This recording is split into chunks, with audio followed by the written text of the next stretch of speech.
Karen screams about noise pollution. It's a bell-ringing ceremony for fallen black firefighters. Karen Whitlock hated noise.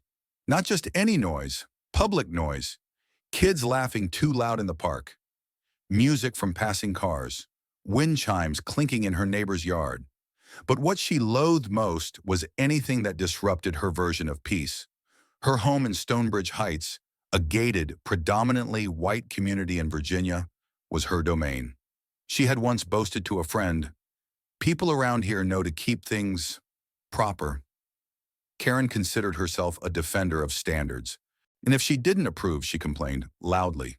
So when she heard the first clang of a bell echoing through the late morning air on a quiet Saturday, she froze mid-sip of her organic green tea and marched to the window.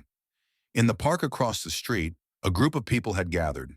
There were folding chairs, a podium, and a large silver fire bell mounted on a wooden frame. Several of the men and women in the group wore black formal uniforms. The others stood solemnly in civilian clothes, some holding folded flags. Most of them were black. Karen scowled. "What is this? A protest? A parade? Without a permit?" She opened her HOA group chat. Karen W. "Does anyone know what this loud bell event is about? I hear clanging and people gathered in the park." Karen W. "It's incredibly disruptive. I'm calling the city." And she did. "City services, this is Elise speaking." "Yes, hello," Karen said. "There's some kind of gathering in Stonebridge Park. Loud noise, bells, speeches. It's disruptive, and I don't believe it was authorized." A pause. "Elise, are you still there?" "Yes, ma'am. I believe that's the bell-ringing ceremony. It's a memorial event honoring fallen firefighters. I believe it's being hosted by Ladder 86 and the families of the men who died in last year's warehouse fire." Karen blinked. "But it's so loud." "Yes, ma'am, that's the point. It's tradition." Karen hung up without another word. Her chest burned. Still angry, she stormed out the door and crossed the street. The bell rang again. Clang. Everyone in the crowd stood in silence. A man in uniform read out names, 5 of them, followed by 5 strikes of the bell. Karen didn't wait. "Excuse me," she shouted, stepping past the folding chairs.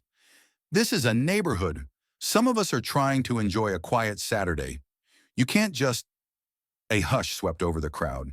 A woman at the podium stepped forward, tall, composed. Her deep brown skin glistened in the sun.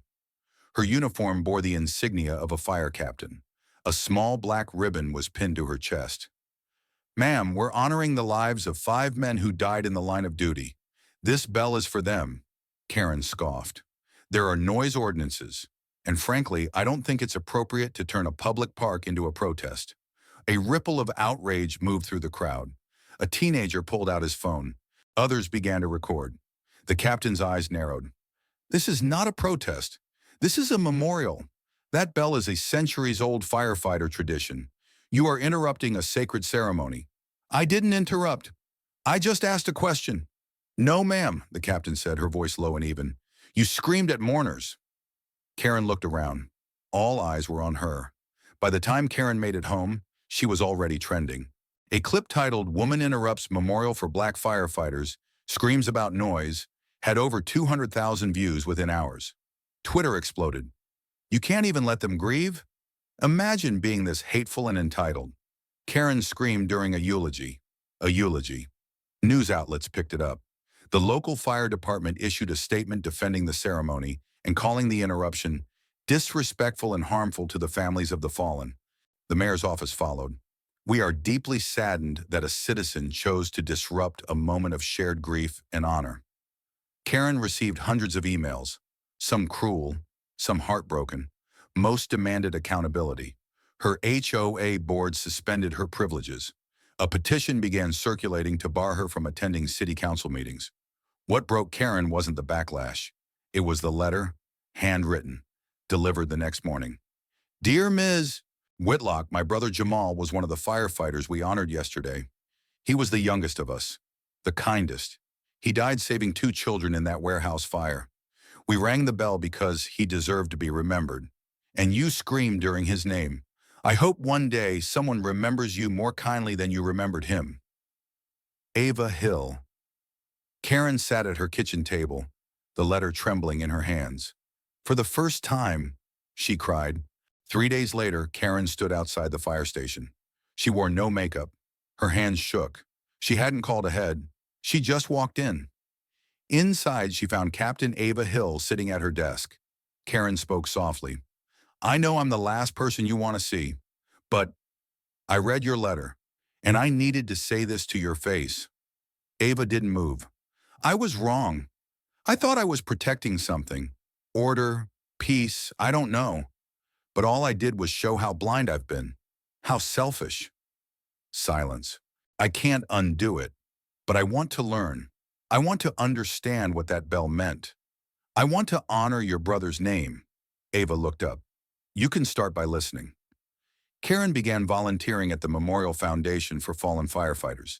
She sat in meetings with grieving families. She handed out water bottles at training events. She listened to stories of sacrifice, of racism in the ranks, of silent service never thanked. She met a young boy who lost his father in that same fire. When he asked, "Did you know my dad?" She said, "No, sweetie, but I'm learning about him now, and I won't forget his name." In time, she helped raise funds to restore the Fire Bell Monument. And when the next bell-ringing ceremony came, Karen didn't sit behind her curtains. She stood in the front row, silent, grateful, changed. Karen screamed about noise pollution, but what she called noise was actually honor, and what she saw as disruption was actually remembrance. She tried to silence grief, but instead she heard it, and in hearing it, she was transformed. The end.